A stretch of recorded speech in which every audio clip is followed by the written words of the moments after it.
The air around the alien palace was heavy and still. Ethan Hale stepped out of his small shuttle, his boots sinking into silver dust that shimmered beneath two suns. The Xelyrian palace stood before him, a mountain of dark crystal, glowing faintly from within like it was alive. No wind, no sound, no guards waiting to welcome or arrest him, just silence. Ethan adjusted his translator collar and took a slow breath. He was the only human sent here, the first to walk into the heart of the Xelyrian Empire after the war. Millions had died. He had come to speak for peace, or die trying. The great gates opened without a sound. A wave of cold air rolled out, brushing his face like breath from another world. Inside, the hall stretched endlessly, carved from black stone that reflected his image in distorted shapes. Columns rose high like trees made of glass. Strange blue flames burned in hovering orbs, lighting the way. Ethan's footsteps echoed. Still no one came. He gripped the small silver medallion around his neck, his daughter's gift before he left Earth. "For luck, Daddy," she'd said. Now it felt like the only human thing left in this place. Finally, movement. Soft, graceful. Shadows shifted near the throne at the far end. A figure stepped into the dim light. Tall, slender, wrapped in flowing robes of gold and white. Her skin glowed faintly, almost transparent, like moonlight on water. And her eyes, they were not human. They were vast, deep pools of violet light. She was beautiful, but not in a way Ethan could fully understand. Every step she took seemed to hum with power, like the palace itself moved with her. The alien guards, hidden until now, appeared along the walls, silent, silver-armored, watching every move. Ethan swallowed hard and bowed slightly. "Envoy Ethan Hale, representative of the Human Alliance. I come under peace flag." The Queen didn't answer. She stopped a few meters away, her gaze locked on his face, studying him as though she was looking through time itself. For several long seconds no one spoke. The silence pressed down like weight. Then her voice, soft, but it carried through the entire hall like music from the stars. "Are you alone, human?" The translator blinked, processing, repeating her words in English. Ethan frowned. It wasn't the question he expected. Not about peace or war. Not about surrender. It was personal. "I came representing my people," he said carefully. "But I travel alone." Her head tilted slightly. "Alone in body," she said. "But are you alone in soul?" The word struck him strangely, deep in his chest. For a moment he forgot where he was. Something in her tone, soft, sad, made his throat tighten. "I don't understand," he said. "You will," she whispered. The air shifted. A faint hum vibrated through the floor. Symbols appeared along the palace walls. Glowing lines forming images of humans, soldiers, families, faces filled with fear and grief. Ethan stepped back in shock. They were memories. Human memories. He looked at her again. "How do you have these?" Her eyes glimmered. "Because I have seen your kind, I have felt what you feel." The guards tensed as if ready for command, but she raised one delicate hand and they froze. Then she stepped closer, her gaze softening. "You carry sorrow," she said. "You carry guilt. Yet you still walk toward those who once called you enemy. Why?" Ethan's voice trembled slightly. "Because if we don't talk, there will be nothing left to fight for." A strange expression crossed her face. A flicker of pain, almost human. She turned away for a moment, looking at the images on the wall. "The council does not want peace," she said quietly. "They sent me to test you." "Test me?" Ethan asked. Her eyes met his again, glowing brighter now. "Yes, to see if your kind still remembers how to care." Ethan's breath caught. He could feel her reading him, not his mind but his heart. Like she was searching for something lost. The silence grew heavy again. The Queen took one more step forward, so close he could see faint lines of energy under her skin. Her voice dropped to a whisper. "Tell me, human, when you close your eyes, who do you see?" Ethan's pulse quickened. He thought of his daughter's smile, his wife's photograph in his pocket, the laughter of people long gone. He opened his mouth, but no sound came. The Queen smiled faintly, almost sadly. "Then perhaps," she said, "you are not as alone as you think." A low vibration shook the floor. The blue flames flickered red. The Queen turned sharply toward the throne as alien guards rushed forward, shouting in their strange language. Ethan's translator buzzed. One word repeated again and again. "Intruder." He spun around. But there was no one else in the hall, only him, and the Queen's violet eyes watching him with something that looked very much like fear. Ethan's heart pounded as the alarm echoes faded. The alien guards surrounded him in seconds, weapons glowing with blue plasma. But before they could strike, the Queen raised her hand. The energy field froze mid-air, humming faintly like trapped lightning. "Lower your weapons," she ordered in a calm, cold tone. Her voice cut through the tension like a blade. The soldiers obeyed, but their eyes never left Ethan. The Queen turned to him. "Follow me." He hesitated for only a second. Then he nodded. Whatever was happening, standing in that hall surrounded by alien soldiers wasn't an option. He followed her through a side corridor, narrow and dimly lit with glowing veins of crystal pulsing along the walls. The air smelled faintly of ozone and flowers. Strange symbols shifted across the floor as they walked, reacting to each step. "Your arrival caused an alert," she said, her voice echoing softly in the corridor. "Our security systems have not seen a human signature in over a century." "A century?" Ethan frowned. "Then who did you fight in the last war?" Her expression didn't change. "We fought your machines, your drones. We never saw your faces. Perhaps that is why we never understood you." They reached a high balcony overlooking the capital city. It was breathtaking. Miles of shining towers rising through mist with sky bridges connecting them like silver webs. Alien ships moved silently through glowing clouds. But something about the city felt watched, too quiet. Ethan turned to speak, but then he saw it. Small silver orbs floating at the edges of the balcony, their surfaces reflecting him from every angle. He stepped closer. The orbs followed. "Drones?" he asked. The Queen's voice dropped. "Observers. They record every movement within the palace. For protection? For control," she whispered. "Even I am not free from their gaze." Ethan's stomach tightened. "You mean you're being watched even now?" She looked up at one of the orbs. "Yes, but they cannot hear what is said here." He didn't know if that was true, but her calm tone made him believe it, or at least want to.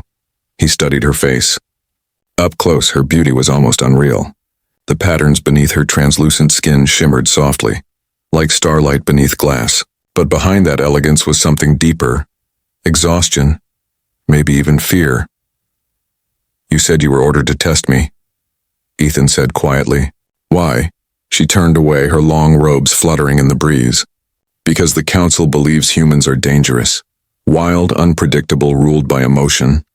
They think you should be wiped out completely." "And you?" he asked. "What do you believe?" She was silent for a long moment. Then she said, "I believe the heart remembers what logic forgets." Ethan didn't understand her words fully, but they sent a chill through him. Below, the city lights flickered as if the power grid itself was trembling. He noticed guards gathering near the palace gates, more than before. Something was happening. He stepped closer to the Queen. "If they fear me this much, why bring me here at all?" Her eyes met his.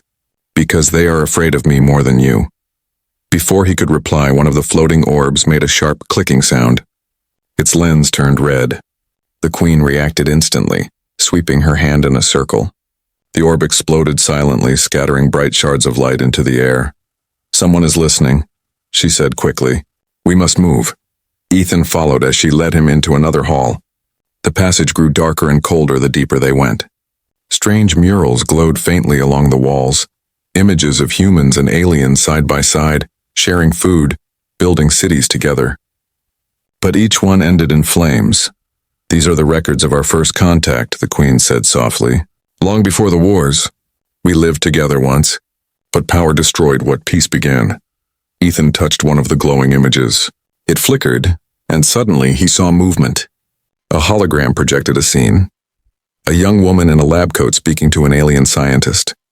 Her face was human, her eyes kind. Ethan froze. The woman looked almost identical to the Queen. "Who is she?" he whispered. The Queen didn't answer.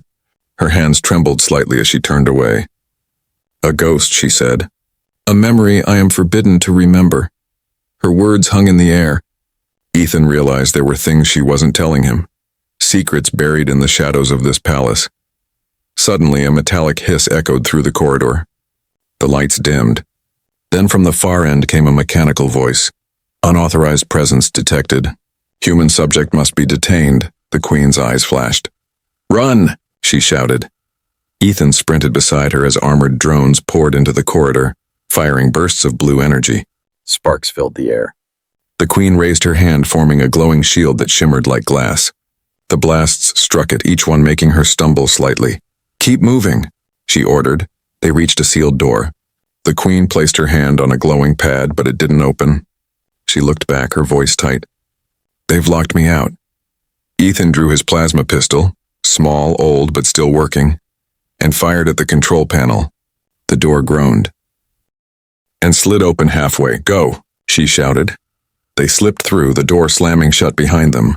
The noise of the drones faded, leaving only the sound of their heavy breathing. In the dim light, the Queen turned to him, her eyes wide and filled with something new. "Trust. You have courage," she said softly. "Perhaps you are the one they feared after all." When Ethan opened his eyes, the room was warm and filled with soft golden light. He was no longer running through cold corridors. Instead, he sat at a long table made of glass that shimmered like water. Alien attendants moved silently, placing plates of strange glowing food before him. He blinked, confused. The Queen sat across from him, her posture graceful and calm, as if the chaos of moments ago had never happened. Her eyes, deep violet and unreadable, followed his every move. "Where am I?" Ethan asked. His voice was still shaky. "In the chamber of reflection," she said. "No drones can hear us here. You are safe. For now." Ethan looked around. The walls were mirrors, endless and clear. Every reflection showed him beside her, a human and an alien queen sitting together like some strange dream. He rubbed his wrist, feeling the burn from earlier where energy blasts had grazed him. "You could have left me behind," he said quietly. "Why didn't you?" The Queen's eyes softened a little. "Because you didn't leave me behind," she replied. They sat in silence for a few moments. Then she gestured toward the food. "Eat," she said. "You need strength." Ethan hesitated, staring at the glowing purple fruit on his plate. "I'll try," he muttered, cutting a piece with the small blade provided. The flavor was sweet, surprisingly human. "You are surprised?" she asked. "It tastes like berries," he said. "From Earth," she smiled faintly. "It should." "It was grown from your world," Ethan froze. "You mean, you've been to Earth?" She didn't answer directly. Instead, she traced her finger along the table's surface, and a hologram appeared, blue and fragile. It showed an image of Earth as seen from space, clouds swirling above oceans. "Long ago," she said softly, "before I was queen." Ethan leaned forward. "You were there?" She nodded slowly. "I remember sunlight, music, the sound of rain." Her voice trembled slightly, the first crack of emotion he'd heard. "And then?" Silence, he frowned. "I don't understand." The Queen looked up, her violet eyes glowing brighter. "Because I don't fully remember. Only fragments. They called it the Transference Project. I was part of it. A human mind placed in a Xelyrian body. A bridge between two species." Ethan's breath caught. "That's impossible, is it?" she whispered. "I dream in your language. I cry, though my people do not. Tell me, human, and what does that make me?" He didn't know what to say. For the first time, she didn't look like a ruler or a threat. She looked lost, like someone searching for a home she couldn't find. Ethan leaned back slowly. "You asked me before if I was alone," he said. "Now I think you're the one who is." Her eyes widened slightly, then softened again. "Perhaps," she murmured. "Or perhaps I was waiting. For what?" he asked. "For someone who remembers what it means to feel." Ethan looked down at his plate, unable to meet her gaze. The silence stretched between them, gentle but heavy. The mirrored walls reflected 1,000 versions of the same moment, human and alien, peace and war, connection and distance. After a long pause, the Queen stood. "Walk with me," she said. He followed her through a glass door that opened to a garden bathed in silver light. The plants glowed faintly, their leaves whispering with energy. Strange flowers turned their faces toward Ethan as he passed, almost as if they recognized him. "This is the last living garden on Xelyria," she said softly. "We destroyed the others during the wars. I kept this one hidden. It's beautiful," Ethan said. She touched a flower gently, her fingers trembling. "Beauty is dangerous here.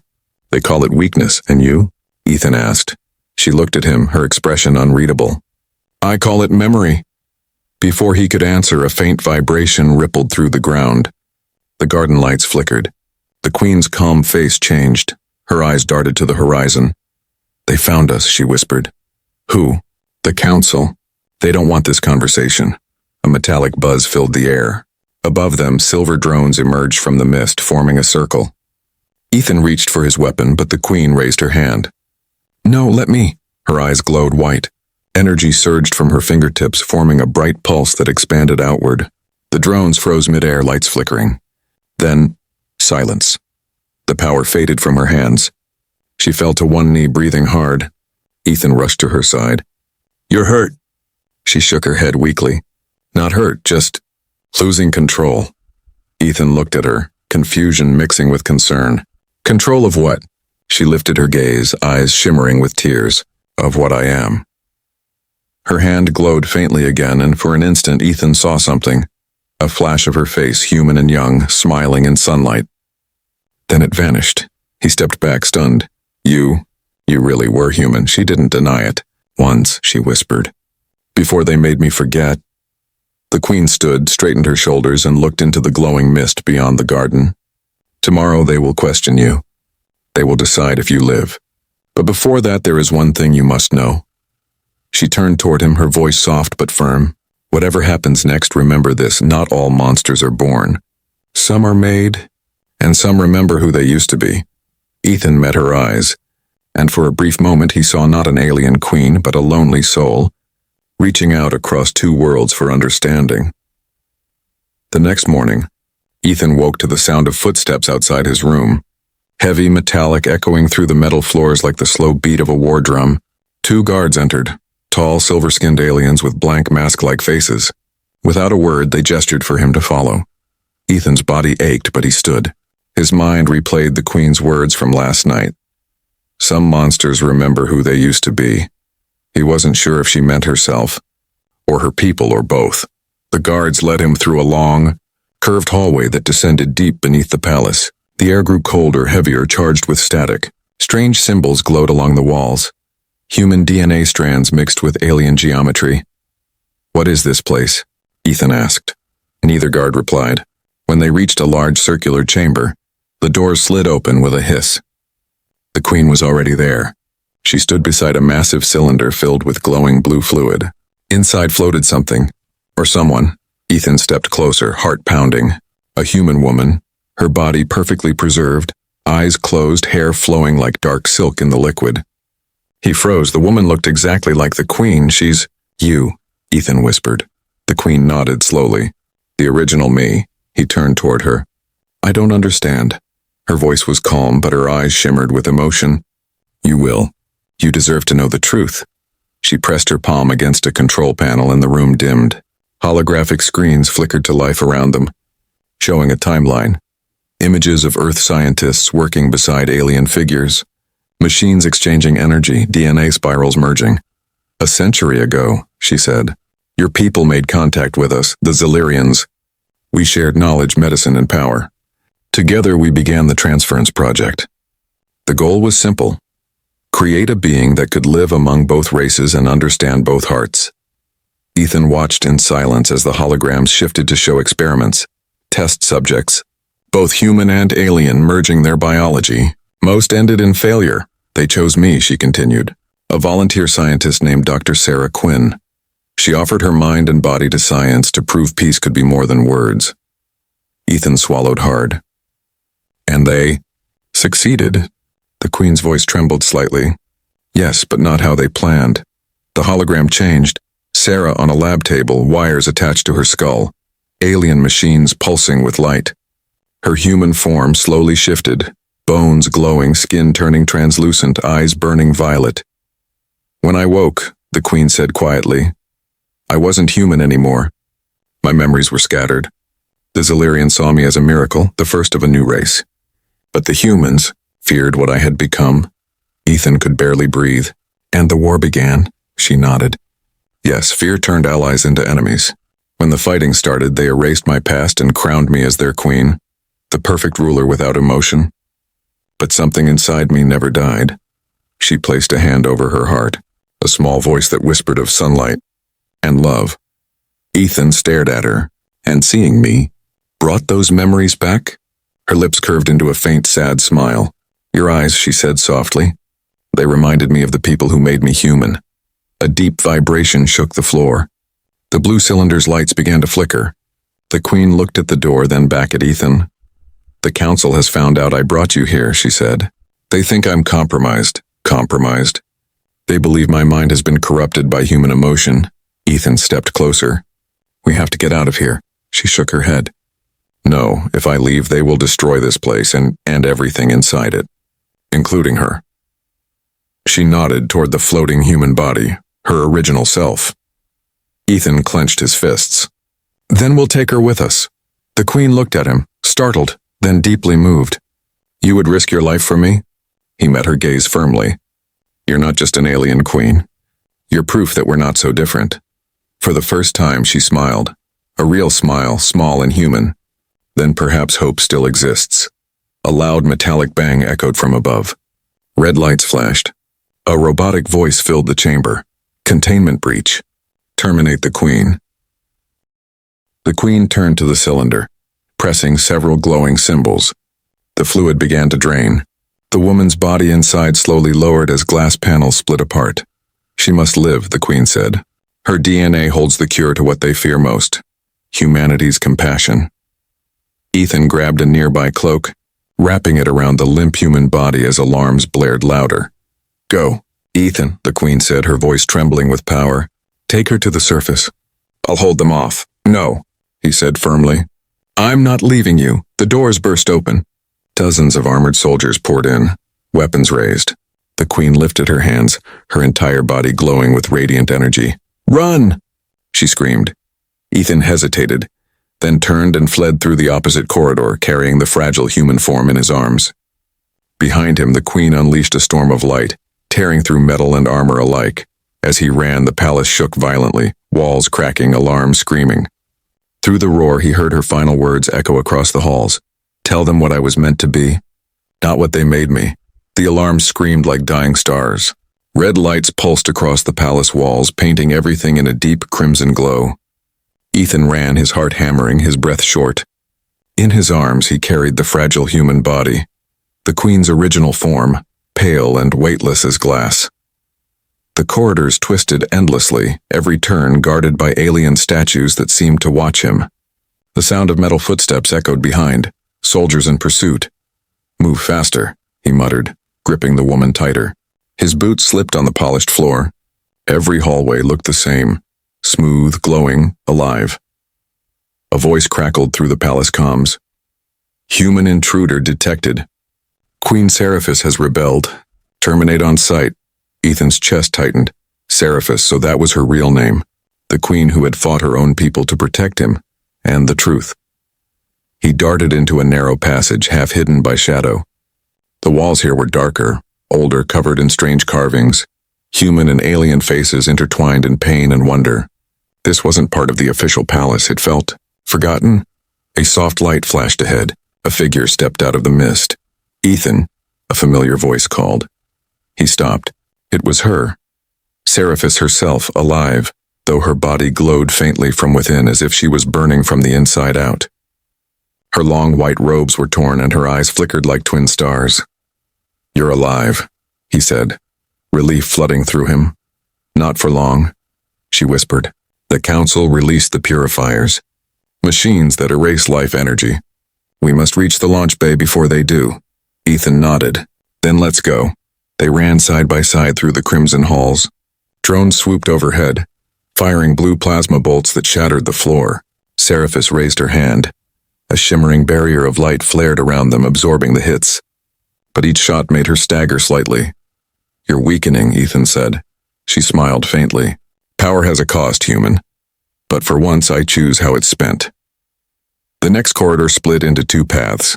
From one came heavy mechanical sounds, the purifiers. From the other a soft glow, the hangar exit. They turned toward the light, sprinting through clouds of steam and broken glass. The hangar doors were massive, open to the alien night sky. Beyond them floated a sea of stars and in the distance Ethan's shuttle, small but still operational. We're almost there, he shouted. A blinding beam struck the floor in front of them, exploding in a wave of energy. Ethan was thrown back, crashing into a wall. The human body slipped from his arms and he reached desperately, catching her before she hit the ground. Out of the smoke emerged a towering machine, 8 feet tall, silver and black, with 4 glowing eyes. The Purifier. Seraphis stood her ground, energy crackling from her hands. "Stay behind me," she said. The machine spoke in a voice that sounded like thunder and static combined. "Queen Seraphis, corrupted. Execute Protocol 0. A surge of energy blasted toward her. She countered with her own, violet light colliding with blinding white. The explosion shook the chamber. Ethan shielded the human body with his own, feeling the shockwave slam into his back. When the smoke cleared, Seraphis was kneeling, her body flickering.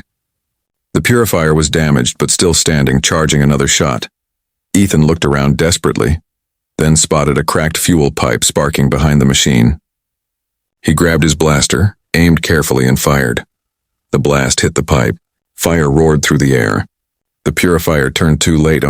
The explosion tore through its armor, ripping it apart in a shower of sparks. Silence followed. The hangar lights flickered, then dimmed. Ethan dropped to his knees beside Seraphis. Her skin shimmered faintly, fading between alien silver and human flesh. "You did it," he said softly. "We're free," she smiled weakly. "No, you're free."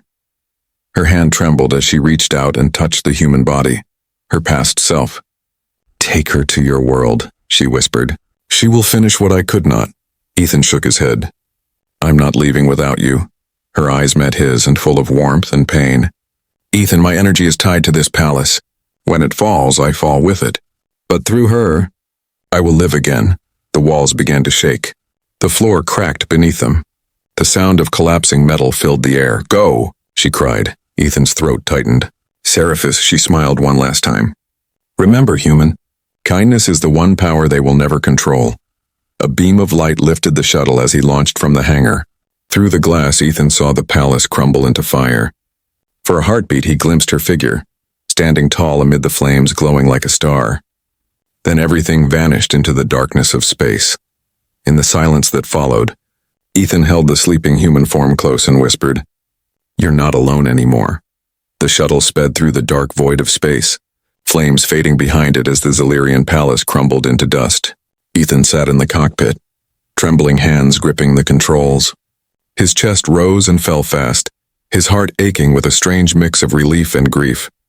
Beside him lay the human body, Seraphis's original form, still unconscious but alive, her chest faintly rising and falling.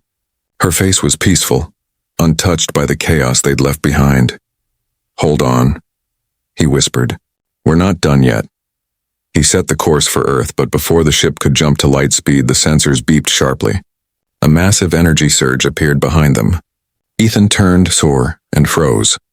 A huge Xelyrian warship was emerging from the debris field, its black hull glowing with red energy. It was alive, pulsing with anger. The Council's flagship.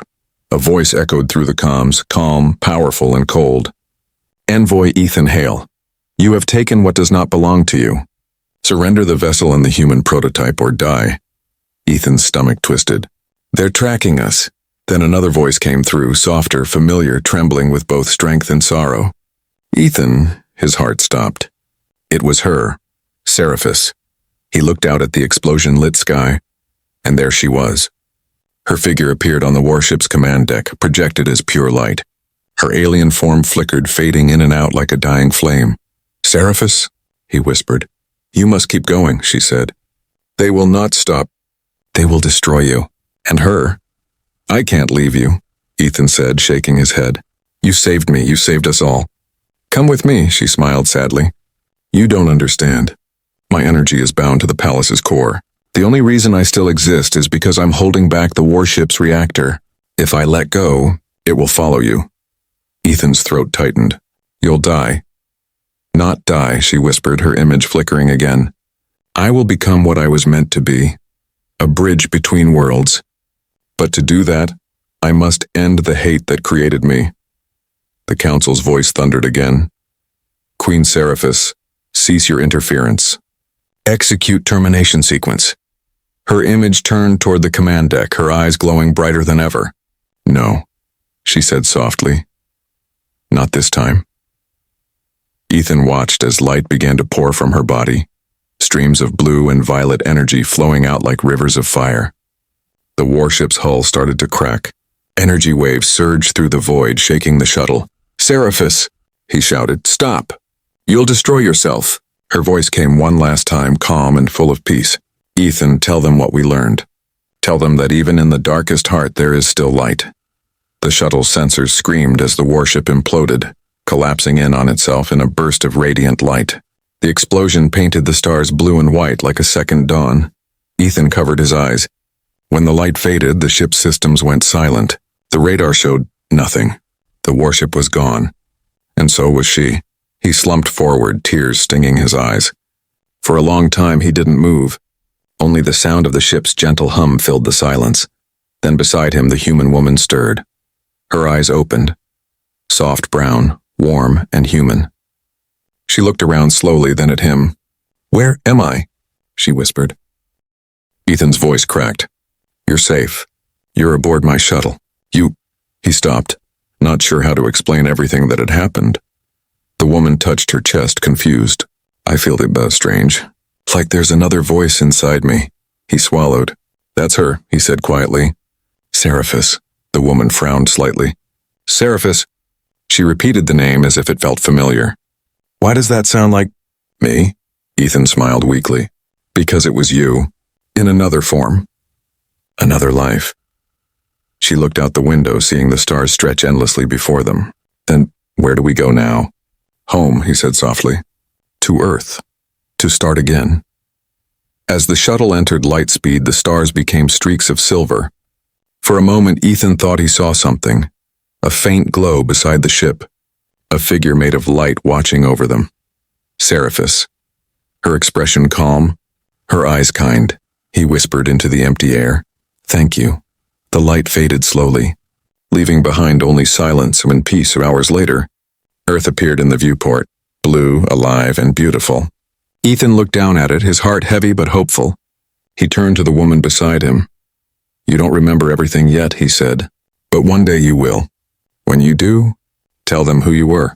Tell them what you did." She smiled gently. "I don't need to remember everything," she said. "I can feel it. She loved you." Ethan looked away, blinking back tears. "And I loved her." The shuttle descended through Earth's atmosphere, leaving behind trails of fire and light. In the deep quiet of space, the last echoes of the explosion faded, and with them, the final whisper of the alien queen who gave everything for peace. Love is the only power worth dying for. Years passed. The wars ended, the skies healed, and humanity looked to the stars again.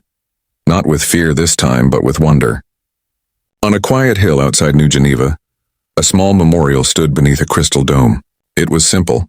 A stone plaque engraved with one name, Xelyrian Queen, and beneath it, the words, "She united hearts that were never meant to meet."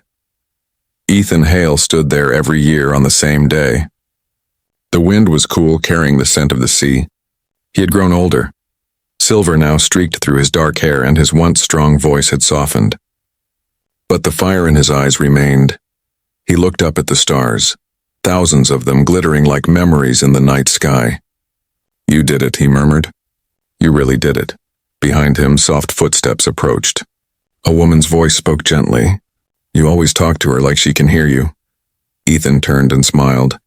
The woman, Xelyrian Queen, looked just like the one he had carried from the palace years ago. Human now, fully alive. Her eyes were warm and kind.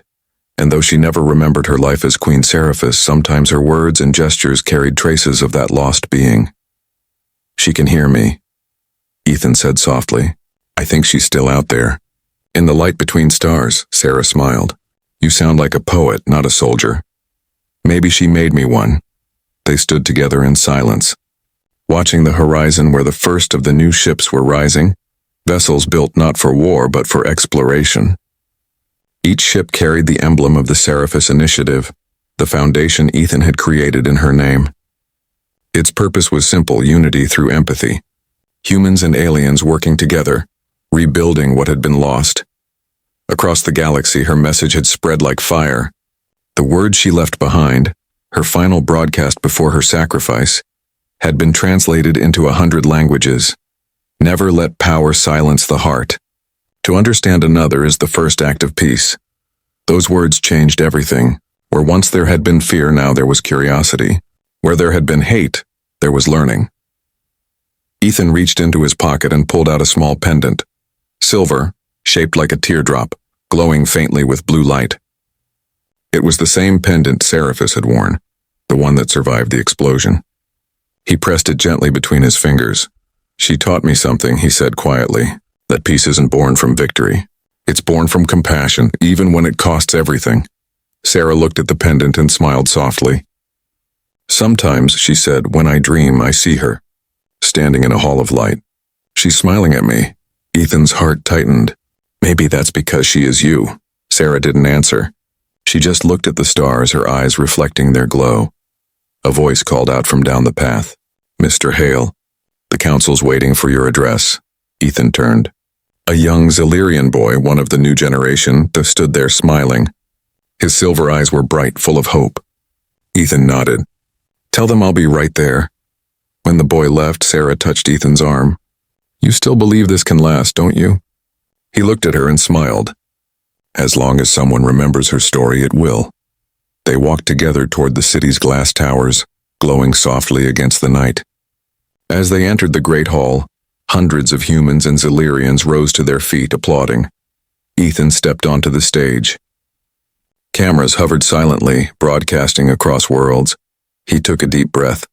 "Many years ago," he began, "a woman, or perhaps something more, and asked me a question that changed everything. She said, 'Are you alone, human?' The hall went quiet. At the time, I didn't understand her words, but now I do. She wasn't asking if I had people beside me. She was asking if we as a race had forgotten how to care for one another. If we had let hate make us truly alone." He looked across the audience and faces human and alien alike and smiled. "We answered her not with words but with peace. And that is her legacy." He lifted the pendant, holding it toward the light. "This belongs to all of us now. A reminder that love can cross galaxies, that even in the darkest corners of creation, there is a spark worth protecting." Applause filled the hall, long, thunderous, echoing across the stars. When the ceremony ended, Ethan stepped outside once more. The night was clear, the stars brighter than ever. Sarah stood beside him, and together they watched a new ship ascend into the heavens. Its name painted across the hull in silver letters, Queen Seraphis. As it rose higher, Ethan felt a strange warmth on his face, a shimmer in the air, almost like sunlight breaking through clouds. For a moment he thought he heard her voice, soft, distant, carried on the wind. "You are not alone, human." Ethan smiled, tears glistening in his eyes. "No," he whispered, "and not anymore." The ship vanished among the stars, carrying her name and her message into eternity. Moral: true strength is not in conquest or power, but in compassion. Even across galaxies, love and understanding can build bridges where war once stood. For no one who carries empathy is ever truly alone.